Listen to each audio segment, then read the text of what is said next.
السلام علیکم ورحمۃ اللہ وبرکاتہ۔ الحمد للہ رب العالمین والصلاة والسلام علی اشرف الانبیاء والمرسلین نبینا محمد وعلی آلہ وصحبہ اجمعین وبعد۔ معزز دینی بھائیو، جیسا کہ پچھلے پروگرام میں اس بات کا ذکر ہوا تھا کہ وہ کون سے خوش نصیب لوگ ہیں جن کے لیے فرشتے رحمت اور مغفرت کی دعائیں کرتے ہیں، وہ اپنے نیک اعمال کی وجہ سے فرشتوں کی دعاؤں کے مستحق قرار پاتے ہیں۔ آج کے اس پروگرام میں اس بات کی وضاحت کی جائے گی کہ وہ کون سے لوگ ہیں جن پر فرشتے لعنت بھیجتے رہتے ہیں۔ وہ اپنی بدعمالیوں کے نتیجے میں فرشتوں کی بددعاؤں کے مستحق قرار پاتے ہیں۔ جب ہم نبی اکرم صلی اللہ علیہ وسلم کی احادیث کا مطالعہ کرتے ہیں تو ہمیں بہت سے ایسے لوگوں کا ذکر ملتا ہے جو فرشتوں کی بددعاؤں کے مستحق قرار پاتے ہیں اور فرشتے ان کے اوپر لعنت بھیجتے رہتے ہیں۔ ان میں سے ایک شخص وہ ہے جو صحابہ کرام کو گالی دے اور ان کو برا بھلا کہے۔ اس روئے زمین پہ بہت سے ایسے بدبخت نام نہاد مسلمان موجود ہیں جو اس روئے زمین کے افضل ترین لوگ صحابہ کرام کو گالی دیتے ہیں، ان کو اپنی دشنام ترازیوں کا نشانہ بناتے ہیں، ان پہ لعن و طعن کرتے ہیں، جبکہ وہ صحابہ کرام انہوں نے اپنے جان و مال کو قربان کر دیا دین اسلام کی خدمت کے لیے۔ اللہ تبارک و تعالی ان سے راضی ہو گیا اور وہ اللہ سے راضی ہو گئے۔ انہوں نے اپنی جانوں کو نثار کر دیا دین اسلام کی خدمت کے لیے اور اپنا سب کچھ قربان کر دیا جناب محمد الرسول اللہ صلی اللہ علیہ وسلم کی محبت میں اور دین اسلام کی محبت میں۔ ان مبارک ہستیوں کو جو انبیاء کے بعد اس کائنات کے سب سے افضل ترین لوگ تھے، ان لوگوں کو وہ لوگ گالی دیتے ہیں اور ان کو برا بھلا کہتے ہیں۔ ایسے لوگوں پہ فرشتوں کی لعنت ہے۔ حضرت عبداللہ بن عباس رضی اللہ عنہ بیان کرتے ہیں کہ نبی اکرم صلی اللہ علیہ وسلم نے فرمایا، من سب اصحابی فعلیہ لعنت اللہ والملائکۃ والناس اجمعین، کہ جو شخص میرے صحابہ کو گالی دے اس کے اوپر اللہ کی، فرشتوں کی اور تمام تر لوگوں کی لعنت ہے۔ ایسے لوگ اللہ تبارک و تعالیٰ کی جانب سے ملعون ہیں، اللہ تبارک و تعالیٰ کی رحمت سے دھتکارے ہوئے لوگ ہیں۔ نبی اکرم صلی اللہ علیہ وسلم ایک حدیث میں اس خطرناک گناہ سے منع کرتے ہوئے فرماتے ہیں، حضرت ابو سعید خدری رضی اللہ عنہ بیان کرتے ہیں کہ نبی اکرم صلی اللہ علیہ وسلم نے فرمایا، لا تسبوا اصحابی، تم میرے صحابہ کو گالی نہ دو۔ آپ نے فرمایا کہ تم میرے صحابہ کو گالی نہ دو۔ اگر تم میں کا کوئی شخص احد پہاڑ کے برابر سونا خرچ کرے تو صحابہ کرام کے ایک مد یا آدھا مد خرچ کیے ہوئے کے برابر بھی نہیں پہنچ سکتا ہے۔ یہ صحابہ کرام کی فضیلت تھی، ان کے اخلاص اور ان کے صدق کے نتیجے میں۔ صحابہ کرام کو گالی دینا یہ ایک شخص کو لعنت کا حقدار بناتا ہے، لہذا ایک مسلمان اس طریقے کے خطرناک گناہ سے اپنے آپ کو بچائے۔ اسی طریقے سے دوسرے نمبر پہ جو شخص مدینہ منورہ میں بدعت کا ارتکاب کرے یا یہ کہ وہاں پر کسی بدعتی کو پناہ دے تو ایسے لوگوں پر فرشتے لعنت بھیجتے ہیں۔ حضرت ابو ہریرہ رضی اللہ عنہ بیان کرتے ہیں کہ نبی اکرم صلی اللہ علیہ وسلم نے فرمایا المدینۃ حرم فمن احدث فیها حدثا او آوى محدثا فعليه لعنۃ اللہ والملائکۃ والناس اجمعین کہ مدینہ منورہ حرم ہے. جو شخص مدینہ منورہ میں کسی بدعت کا ارتکاب کرے یا یہ کہ وہاں پر کسی بدعتی کو پناہ دے تو اس کے اوپر اللہ کی، فرشتوں کی اور سارے لوگوں کی لعنت ہے. اس شخص کی کوئی نفلی عبادت قبول نہ کی جائے گی اور نہ ہی کوئی فرض عبادت. تو مدینہ منورہ میں بدعت کا ارتکاب کرنا یہ سنگین گناہ ہے. مدینہ منورہ میں بدعت کرنا یہ اور جگہوں کے مقابلے میں انتہائی خطرناک گناہ ہے. افسوس کی بات تو یہ ہے کہ بہت سارے لوگ مدینہ منورہ کی زیارت کے لیے آتے ہیں اور آ کر کے مسجد نبوی میں نمازیں ادا کرتے ہیں. اللہ تبارک و تعالیٰ کی رحمت کو ڈھونڈتے ہیں تاکہ وہ اللہ تبارک و تعالیٰ کی رحمت کے مستحق قرار پائیں. لیکن مدینہ منورہ میں بہت سے ایسے کام کرتے ہیں جن کے کرنے کا نبی اکرم صلی اللہ علیہ وسلم نے حکم نہیں دیا ہے.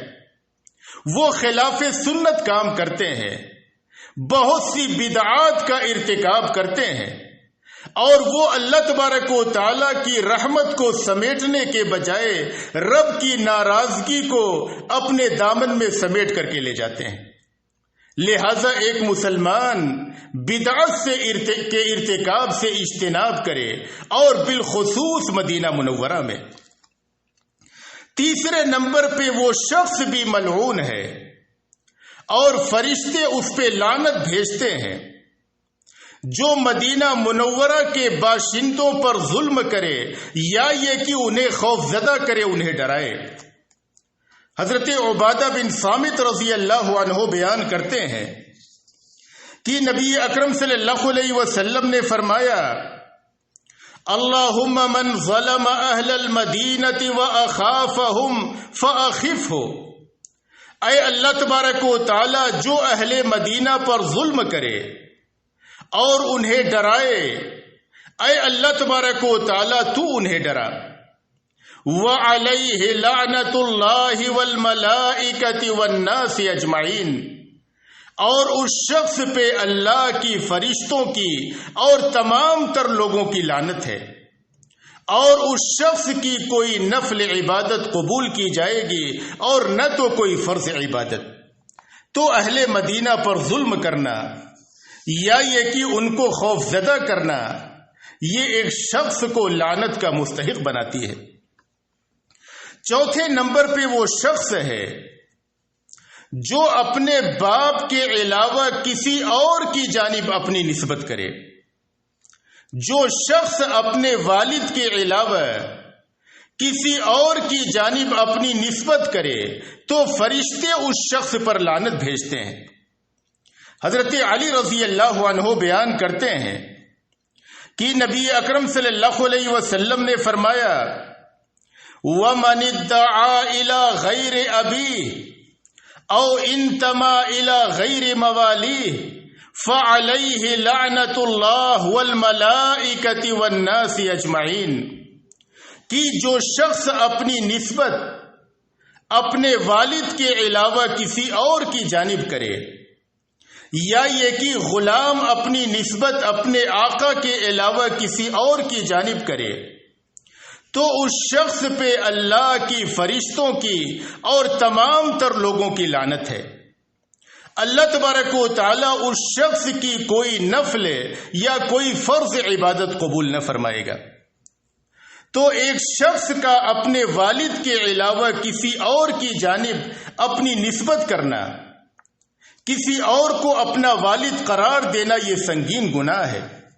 امام نووی رحمہ اللہ اس حدیث کی شرح میں لکھتے ہیں کہ اس حدیث میں اس بات کی صراحت ہے کہ والد کے علاوہ کسی اور کی جانب اپنی نسبت کرنا حرام ہے، کیونکہ اس میں والد کے احسان کی ناشکری اور اس کی نافرمانی کے ساتھ حق ولا اور حق وراثت کا ضیاع ہے، اور یہ رشتے کو توڑنے کی قبیل سے ہے۔ تو یہ انتہائی سنگین گناہ ہے، اور یہ اس قدر خطرناک گناہ ہے کہ نبی اکرم صلی اللہ علیہ وسلم نے ایک حدیث میں فرمایا کہ جو شخص اس گناہ کا ارتکاب کرے اس شخص پہ جنت حرام ہے۔ آپ صلی اللہ علیہ وسلم نے فرمایا من ادعا الى غیر ابیہ وہو یعلم فالجنت علیہ حرام، کہ جو شخص اپنی نسبت اپنے والد کے علاوہ کسی اور کی جانب کرے اور یہ بات جانتا ہو کہ یہ اس کا والد نہیں ہے تو اس شخص کے اوپر جنت حرام ہے۔ لہذا ایک مسلمان اس سنگین گناہ کے ارتکاب سے پرہیز کرے۔ پانچواں سنگین گناہ جس کے مرتکب پہ فرشتے لعنت بھیجتے ہیں وہ شخص ہے جو کسی مسلمان پہ ہتھیار اٹھائے یا یہ کہ اس کی جانب ہتھیار سے اشارہ کرے اور اسے مارنے یا قتل کرنے کی دھمکی دے۔ حضرت ابو ہریرہ رضی اللہ عنہ بیان کرتے ہیں کہ نبی اکرم صلی اللہ علیہ وسلم نے فرمایا من اشار الى اخیہ بحدید فإن الملائکة تلعنہ حتی یدع وإن کان اخاہ لأبیہ وأمہ، کہ جو شخص اپنے کسی مسلمان بھائی کی جانب کسی ہتھیار سے اشارہ کرے اس کو مارنے کے لیے یا قتل کرنے کے لیے، تو فرشتے اس شخص پہ لعنت کرتے رہتے ہیں یہاں تک کہ اپنے اس عمل سے باز آ جائے۔ آپ نے فرمایا کہ وہ مسلمان گرچہ اس کا سگا بھائی کیوں نہ ہو، یہ انتہائی خطرناک گناہ ہے۔ بہت سارے مسلمان جہالت کے نتیجے میں اگر کسی مسلمان سے کسی معمولی بات پہ جھگڑا ہو جائے تو وہ فوراً لاٹھی اور بندوقیں نکال لیتے ہیں اور یہ کہ ان کو مارنے اور ان کے قتل کے درپے ہو جاتے ہیں، اور اس بات کے سے واقف نہیں ہوتے ہیں کہ یہ انتہائی سنگین اور انتہائی خطرناک گناہ ہے۔ نبی اکرم صلی اللہ علیہ وسلم نے ایک حدیث میں فرمایا من حمل علینا السلاح فلیس منا، کہ جو شخص ہم مسلمانوں پہ ہتھیار اٹھائے وہ شخص ہم میں سے نہیں ہے۔ یہ انتہائی خطرناک گناہ ہے۔ نبی اکرم صلی اللہ علیہ وسلم ایک حدیث میں فرماتے ہیں کہ تم میں کا کوئی شخص اپنے مسلمان بھائی پہ ہتھیار سے اشارہ نہ کرے، اس کے خلاف ہتھیار نہ اٹھائے، کہیں ایسا نہ ہو کہ شیطان اس کے دل میں وسوسہ ڈالے اور اس ہتھیار کو وہ چلا دے، وہ شخص قتل ہو جائے اور اس کے نتیجے میں یہ شخص قاتل جہنم رسید ہو جائے۔ انتہائی سنگین گناہ ہے۔ ایک مسلمان اس خطرناک گناہ سے بچے، مسلمان پہ ہتھیار نہ اٹھائے، یہ انتہائی سنگین جرم ہے۔ اسی طریقے سے چھٹے نمبر پہ وہ عورت بھی فرشتوں کی جانب سے لعنت کی مستحق قرار پاتی ہے جو ناراضگی کی وجہ سے اپنے شوہر کے بسترے سے الگ ہو جائے۔ حضرت ابو ہریرہ رضی اللہ عنہ بیان کرتے ہیں کہ نبی اکرم صلی اللہ علیہ وسلم نے فرمایا اذا دعا الرجل امرأته الى فراشه فابت فبات غضبان عليها لعنتها الملائکة حتى تصبح۔ آپ صلی اللہ علیہ وسلم نے فرمایا کہ جب شوہر اپنی بیوی کو اپنے بسترے پہ آنے کی دعوت دے اور وہ عورت آنے سے انکار کر دے، شوہر ناراض ہو کر کے رات گزارے، فرشتے اس عورت کو لعنت کرتے رہتے ہیں یہاں تک کہ صبح ہو جائے۔ صبح تک فرشتے اس عورت پر لعنت بھیجتے رہتے ہیں۔ تو ناراضگی کی وجہ سے عورت اپنے شوہر کے پاس آنے سے انکار کر دے، ایسی عورت فرشتوں کی لعنت کی مستحق قرار پاتی ہے۔ حضرت طلق بن علی رضی اللہ عنہ بیان کرتے ہیں کہ نبی اکرم صلی اللہ علیہ وسلم نے فرمایا، اذا دعا الرجل زوجته لحاجته فلتأته وإن كانت على التنور، کہ جب شوہر اپنی بیوی کو اپنی حاجت کے لیے یعنی ہم بستری کے لیے بلائے تو عورت کو چاہیے کہ فوراً آ جائے، گرچہ وہ تندور پہ روٹی ہی کیوں نہ پکا رہی ہو، ہیلے بہانے نہ کرے، فوری طور پہ شوہر کے بلانے پہ وہ حاضر ہو جائے۔ تو جو عورت شوہر سے ناراض ہو کر کے رات گزارے، شوہر کے بسترے سے الگ ہو جائے، ایسی عورت پر فرشتے لعنت بھیجتے رہتے ہیں۔ اسی طریقے سے 7ویں نمبر پہ اس شخص پر فرشتے لعنت بھیجتے ہیں جو قصاص کی راہ میں رکاوٹ بن جائے۔ حضرت عبداللہ بن عباس رضی اللہ عنہ بیان کرتے ہیں کہ نبی اکرم صلی اللہ علیہ وسلم نے فرمایا کہ جو شخص بلوے میں مارا گیا یا پتھر لکڑی کے مارنے کی وجہ سے مر گیا تو اس کی دیت قتل خطا کی دیت ہے، لیکن جس کو عمدن قتل کیا گیا اس کا قصاص ہے۔ پھر آپ صلی اللہ علیہ وسلم نے فرمایا، وَمَنْ حَالَ بَيْنَهُ وَبَيْنَهُ فَعَلَيْهِ لَعْنَةُ اللَّهِ وَالْمَلَائِكَةِ وَالنَّاسِ أَجْمَعِينَ، اور جو شخص اس قصاص کے لینے کی راہ میں رکاوٹ بن جائے تو اس پر اللہ تبارک و تعالی فرشتوں اور تمام لوگوں کی لعنت ہے۔ اللہ تبارک و تعالی اس شخص کی کوئی نفل یا فرض عبادت قبول نہیں فرماتا ہے۔ تو جو کوئی مسلمان قصاص کی راہ میں رکاوٹ بنے، کسی شخص نے کسی مسلمان کو قتل کر دیا، اب اس سے قصاص لینے کی راہ میں رکاوٹ بنے، اس شخص پر فرشتے لعنت بھیجتے ہیں۔ تو یہ چند سنگین اور خطرناک گناہ ہیں۔ اگر ایک مسلمان ان گناہوں میں سے کسی گناہ کا ارتکاب کرتا ہے تو فرشتے اس شخص پہ لعنت بھیجتے ہیں۔